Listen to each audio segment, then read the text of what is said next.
সবুজ গাছপালা শোভিত যে বাড়িটি দেখা যাচ্ছে সেই বাড়ির একজন সুযোগ্য সন্তান তথ্য উপাত্ত দিয়ে ১৯০১ সালে বিশ্ববাসীকে জানিয়েছিলেন উদ্ভিদেরও প্রাণ আছে। জগদ্বিখ্যাত বিজ্ঞানী স্যার জগদীশ চন্দ্র বসু। তাঁর এই অবদান বিশ্ব দরবারে সেই সময় ঝড় তুলেছিল। সেদিন তাঁরই আবিষ্কৃত এসকোনোগ্রাফ যন্ত্রের মাধ্যমে উদ্ভিদের যে জীবন আছে তা তিনি বোঝাতে সক্ষম হয়েছিলেন। আজ থেকে ১৬৭ বছর আগে ৩০ নভেম্বর তিনি ময়মনসিংহে জন্মগ্রহণ করেছিলেন। তাঁর পৈতৃক বাড়ি তৎকালীন মুন্সিগঞ্জ জেলার শ্রীনগর থানার রাড়িখাল গ্রামে। ডেপুটি ম্যাজিস্ট্রেট ভগবান চন্দ্র বসু ছিলেন তাঁর পিতা। মায়ের নাম বামা সুন্দরী দেবী। সচ্ছল পিতা চাইলেই ছেলেকে ইংরেজি মাধ্যমে পড়াতে পারতেন, কিন্তু বাংলা মাধ্যমে ভর্তি করালেন তিনি, তাও ফরিদপুরের একটি স্কুলে। বাবা চাইলেন সবার আগে নিজের ভাষার জ্ঞান লাভ করুক তার ছেলে। জগদীশচন্দ্র বসুর শিক্ষাজীবন শুরু ফরিদপুর জেলা স্কুল থেকে। এরপর ১১ বছর বয়সে পরিবারের সঙ্গে কলকাতায় চলে যান। ১৮৬৯ সালে তিনি কলকাতার হেয়ার স্কুলে ভর্তি হন এবং এরপর ভর্তি হন সেন্ট জেভিয়ার্স স্কুলে। ১৮৭৫ সালে তৎকালীন প্রবেশিকা বর্তমানের মাধ্যমিক পাশ করে ভর্তি হন সেই সেন্ট জেভিয়ার্স কলেজেই এবং তারপর সুযোগ পান কলকাতা বিশ্ববিদ্যালয়ে পড়ার।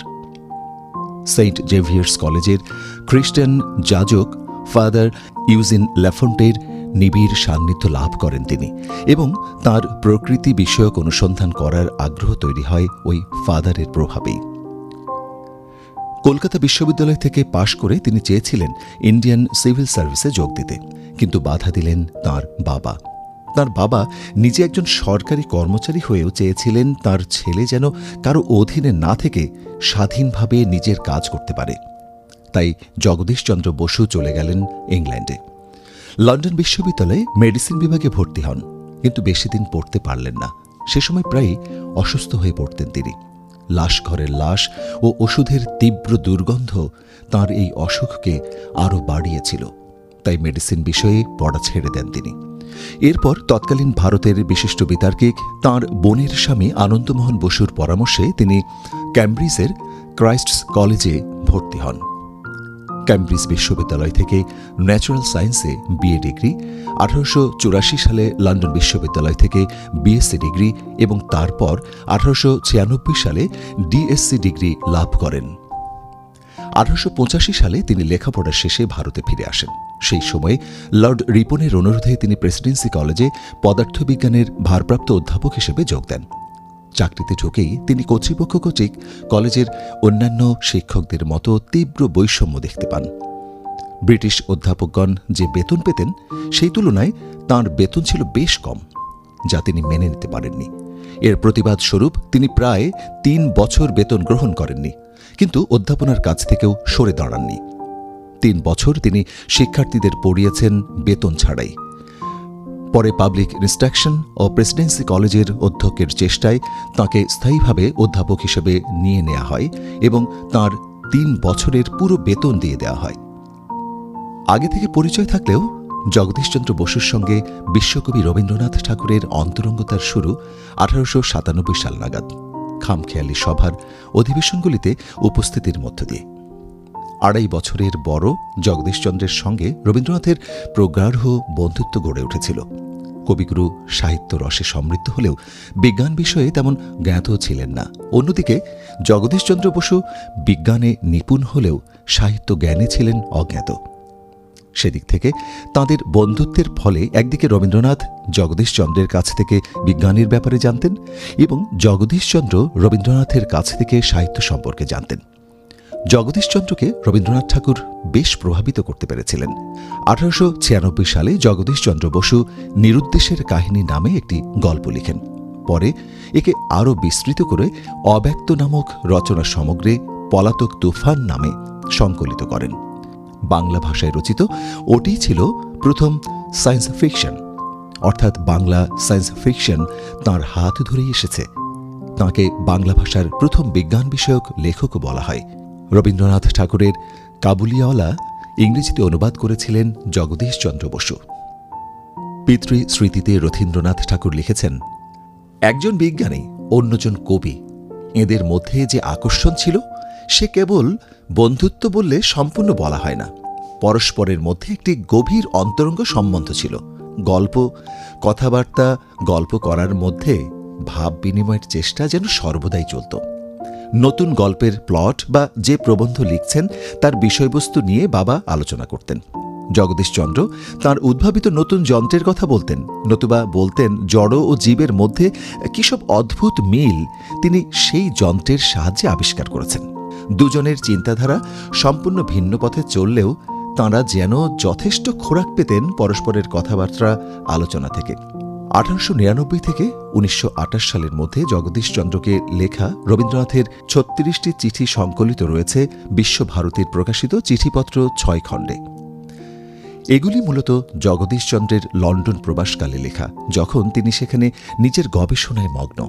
চিঠিগুলির পরতে পরতে প্রকাশ পেয়েছে প্রিয় বন্ধুর প্রতি রবীন্দ্রনাথের গভীর ভালোবাসা, শ্রদ্ধা আর একজন বিজ্ঞান সাধকের সাফল্যের পথটিকে মসৃণ করবার যাবতীয় প্রচেষ্টা আর উৎকণ্ঠা।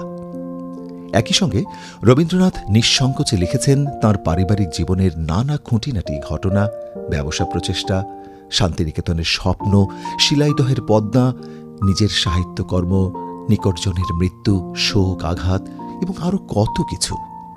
কিন্তু সবকিছু ছাপিয়ে গিয়েছে জগদীশচন্দ্র বসু তথা ভারতবর্ষের বিজ্ঞান সাধনার পতাকাটিকে বিশ্বের দরবারে সুপ্রতিষ্ঠিত করবার নিঃস্বার্থ আকুলতা। 1898 সালে প্রেসিডেন্সি কলেজের গবেষণাগারে কাজ করার সময়ের একটি ঘটনার মধ্য দিয়ে একটি বিজ্ঞান গবেষণাগার প্রতিষ্ঠার চিন্তা জগদীশচন্দ্র বসুর মনে বাসা বাঁধে। একবার বিজ্ঞানী লর্ড র্যালে পূর্ণগ্রাস চন্দ্রগ্রহণ দেখার জন্য সিংহল এসেছিলেন। সেখান থেকে ইংল্যান্ডে ফিরে যাবার পথে লর্ড রিপনের আহ্বানে কলকাতায় কয়েকদিন ছিলেন। সেই সময় একদিন আগে থেকে না জানিয়ে হঠাৎ তিনি জগদীশচন্দ্রের ল্যাবরেটরি দেখতে আসেন এবং তা দেখে খুবই মুগ্ধ হন।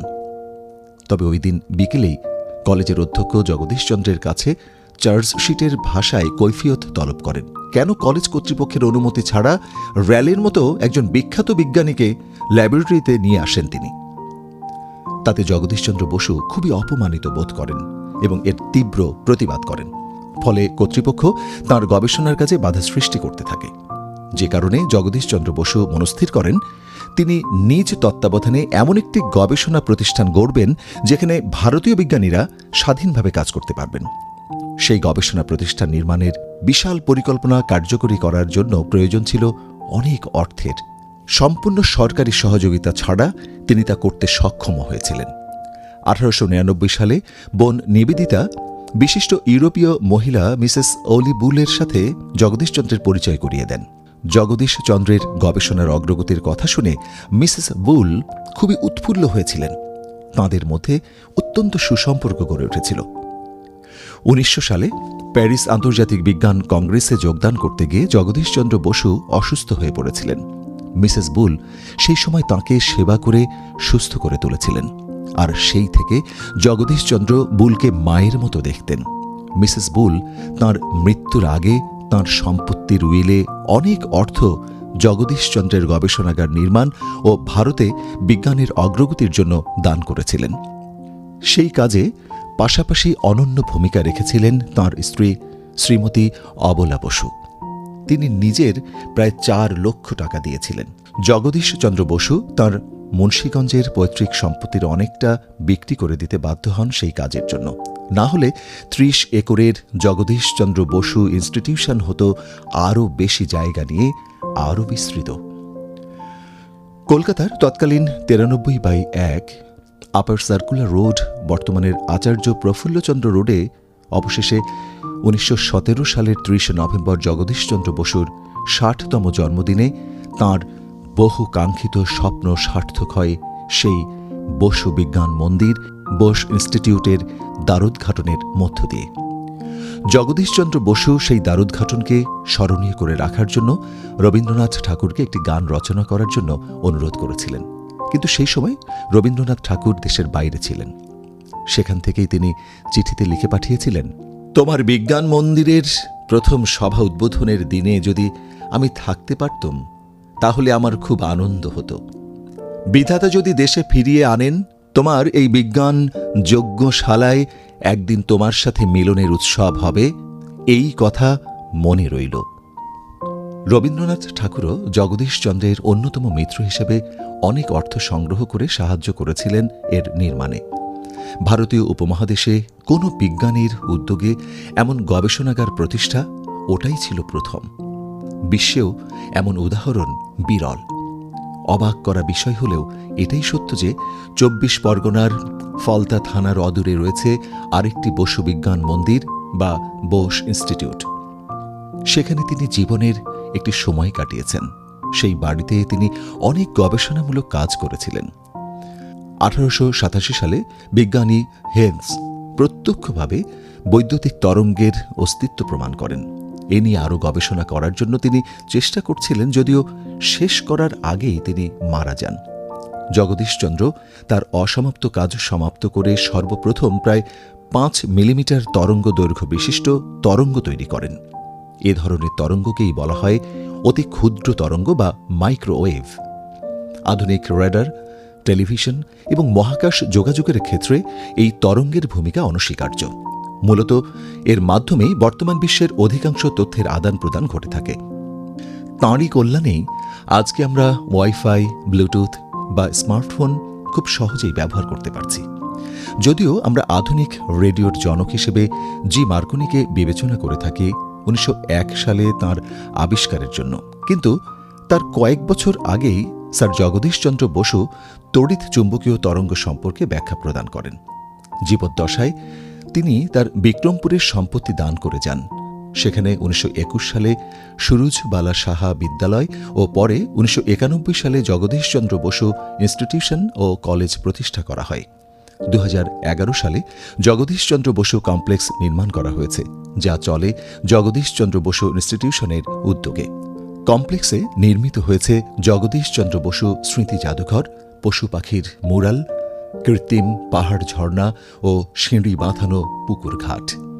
জাদুঘরে জগদীশচন্দ্র বসুর ছবি, গবেষণাপত্র, হাতে লেখা পাণ্ডুলিপি, রবীন্দ্রনাথ ঠাকুরের নোবেল প্রাপ্তিতে তাঁকে লেখা চিঠি ও রবীন্দ্রনাথের বসুকে লেখা চিঠি, তেল রং দিয়ে আঁকা ১৭টি দুর্লভ ছবি, রয়্যাল সোসাইটিতে দেওয়া বক্তৃতার কপি এবং নানা দুর্লভ জিনিস রয়েছে। যে কলেজ কর্তৃপক্ষ তাঁর সঙ্গে বেতনসহ নানা বিষয়ে করেছে বৈষম্য ও অসহযোগিতা, সে কলেজই তাঁকে অবসরের পরও অতিরিক্ত ২ বছর জ্যেষ্ঠ অধ্যাপক হিসেবে বেতন দিয়েছে। ১৯১৫ সালে অবসরের পর তাঁকে প্রফেসর এমেরিটাস মর্যাদা দিয়েছে। ব্রিটিশ সরকার ১৯০৩ সালে তাঁকে কমান্ডার অফ ইন্ডিয়ান এম্পায়ার উপাধি দিয়েছে। ১৯২৮ সালে তিনি রাজকীয় বিজ্ঞান সমিতির ফেলো নির্বাচিত হন। তাঁর জন্মশতবার্ষিকীতে ভারত সরকার তাঁর ছবি সম্বলিত একটি ডাকটিকিট প্রকাশ করে। বিজ্ঞানী আচার্য জগদীশচন্দ্র বসুর স্মরণে চাঁদের একটি আগ্নেয়গিরির জ্বালামুখের নামকরণ করা হয়েছে বোস ক্র্যাটার নামে। বোস ক্র্যাটার এর ব্যাস প্রায় ৯১ কিলোমিটার। তাঁর জন্মশতবার্ষিকীকে স্মরণীয় করে রাখতে ১৯৫৮ সালে পশ্চিমবাংলায় বৃত্তির ব্যবস্থা চালু করা হয়। একই বছর ভারত সরকার তাঁর স্মরণে তাঁর ছবি সম্বলিত ডাকটিকিট প্রচলন করে। ২০১২ সালের ১৪ সেপ্টেম্বর তাঁর মিলিমিটার তরঙ্গের গবেষণাকে আইইইই এর ইলেকট্রিক্যাল ও কম্পিউটার ইঞ্জিনিয়ারিং এর মাইলস্টোন হিসেবে স্বীকৃতি দেওয়া হয়। ইন্ডিয়ান বোটানিক্যাল গার্ডেনকে তাঁর স্মরণে আচার্য Jagadish Chandra Bose Indian botanical garden নামকরণ করা হয়। ২০১৬ সালের ৩০ নভেম্বর তাঁর ১৫৮তম জন্মবার্ষিকীতে গুগল ডুডল করে তাঁকে স্মরণীয় করে রাখার জন্য। এছাড়াও জীবদ্দশায় তিনি ভূষিত হয়েছেন নানা উপাধিতে, যেমন ব্রিটিশ সরকারের নাইট ব্যাচেলর উপাধি, রয়্যাল সোসাইটির ফেলো নির্বাচিত হয়েছেন, ভিয়েনা একাডেমি অব সায়েন্সের সদস্য হয়েছেন। বিবিসি বাংলা ২০০৪ সালের ১১ ফেব্রুয়ারি থেকে ২২ মার্চ পর্যন্ত সর্বকালের সর্বশ্রেষ্ঠ বাঙালি শিরোনামে জরিপ পরিচালনা করে নির্বাচিত করে ২০ জন সর্বকালের সর্বশ্রেষ্ঠ বাঙালি। তখন বাংলাদেশ ও পূর্ব ভারতে পশ্চিমবঙ্গ, ত্রিপুরা, আসাম রাজ্য বাংলাভাষী জনগণ ২৫ কোটির মতো।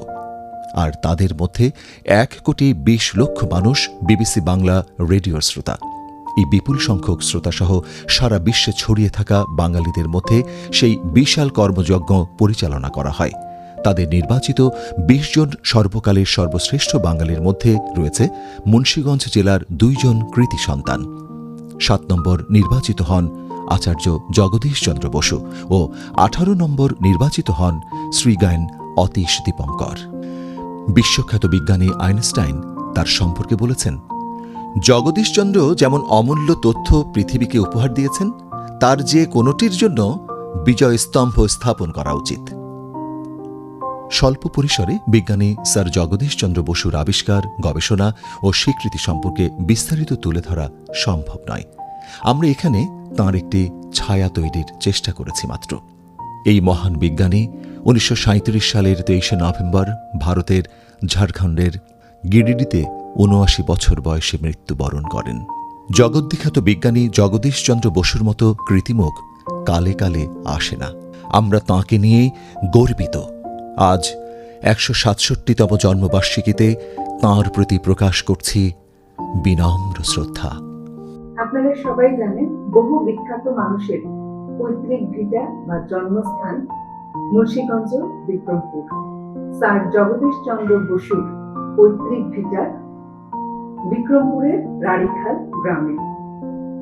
আমার বাবা প্রথাবিরোধী লেখক ও অধ্যাপক হুমায়ুন আজাদ সেই রাড়িখালেরই সন্তান। হুমায়ুন আজাদ তার লিখিত ফুলের গন্ধে ঘুম আসে না বইয়ে একটি চ্যাপ্টারে লিখেছেন বিশ্ববিখ্যাত বিজ্ঞানী ও উদ্ভিদবিদ স্যার জগদীশচন্দ্র বসুকে স্মরণ করে। তার সেই চ্যাপ্টার থেকে আমি কয়েকটা লাইন পড়ছি। ওই বাড়িটি কার বাবা, ওই বাড়িটি কার, ওই বাড়িটা জগদীশচন্দ্র বসুর। ছোটবেলায় আমার এক পাঠ্য বইয়ে ছিল ওপরের আকুল প্রশ্ন ও উত্তরটি। জগদীশচন্দ্র বসু, জগদীশচন্দ্র বসু, জেসি বোস। তার কথা ওই বই পড়ার অনেক আগেই জেনে গেছি আমি। রাড়িখালের সবাই তো তার কথা বলে, কেউ দেখেনি তাকে, শুধু তার নাম শুনেছে। আর শুনেছে তিনি জন্মেছিলেন আমাদের গায়ে রাড়িখালে ওই বাড়িটায়, যেটি এখন গাছের জঙ্গলে ঢাকা। যে বাড়ির দক্ষিণে পুকুর পাড়ে দাঁড়িয়ে আছে কয়েকটি মেঘলা তাল গাছ, যে বাড়ির গাছপালা নিবিড় জঙ্গলের মাঝে মাঝে একটি পুরনো ইট খসে পড়া দালান, ওই বাড়িতে জন্মেছিলেন তিনি। ওই বাড়িতে পড়েছিল তার শিশু পা, ওই বাড়িটি তার, ওই বাড়িটি রাড়িখাল, তাই ধন্য রাড়িখাল। তাই তো তার নাম নেয় মাঠে রাখার ঘরের বই, বড়রা ছোটরা। তার নাম নিয়ে দাঁড়িয়ে আছে আমাদের school, sir J C Bose institution. ওই স্কুলে পড়ি আমরা।